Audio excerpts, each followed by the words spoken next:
Look, I'm glad to get the opportunity to talk on this very important topic or subject, because the word that everyone, it's the thing that everyone is talking about where I come from anyway, and the people that I'm representing, and they're very worried about opting into this new migration pact, and they're asking questions like, how is it Denmark isn't opting in?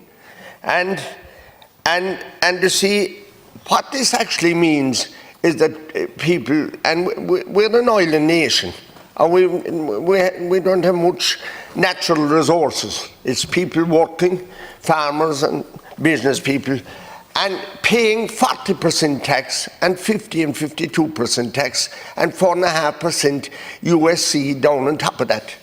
And what I'm saying to you, before you drive this through in the dying days of this government, I'm asking to have a referendum on this issue and see where they'll get with it.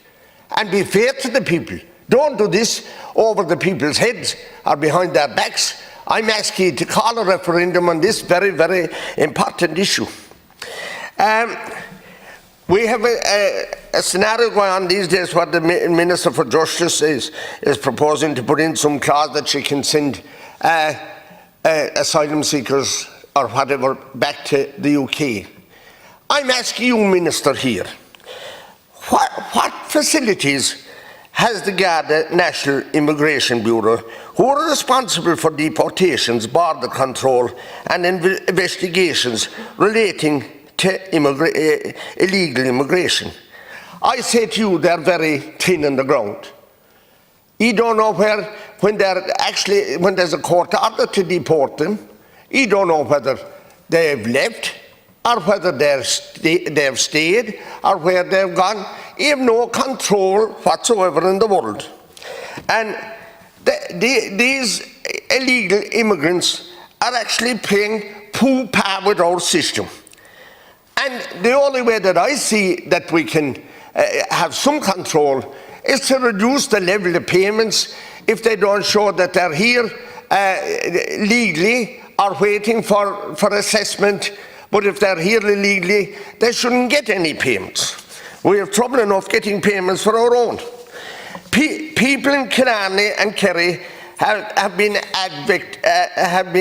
adversely affected because of the fact that already 36% of our hospitality beds in Killarney are taken up by refugees and asylum seekers, which has meant that many restaurants, cafes and other tourist-related businesses have closed and more near to closing in Killarney, Killorglin and Kinmare. And after 2 years, no alternative accommodation is being made available, only hotels and guest houses. Many people are angry of the impact on our services, GPs, dental and A&Es overcrowded. There are a lot of inconsistencies, and I don't mind what any other country or people of any origin get, but we need to be fair to our own people, and that we get the same for our own people. If a local family become homeless in Killarney, there is no homeless centre in Killarney. Children and all have to go over to Tralee and miss out on school into the homeless centre in Tralee. They're offered no room in a hotel or rooms in a hotel locally, and then we have a system where if you house Ukraine refugees, it's grand. You get, if a landlord rents out to them, they get 800 tax-free. I want that same benefit to be offered to people who are renting out to local people. And then we have a scenario in Killarney where refugees' children get free school transport from inside whatever limit. Yet Killarney children going to school in Killorglin are not getting any free transport. That's not fair. And I have nothing against any people from any country. And we welcomed the Bangladeshi people with open arms, and we appreciate them working. And we have no problem with people coming working here from any part of the world, whether they're from Ukraine or else. No problem in the world.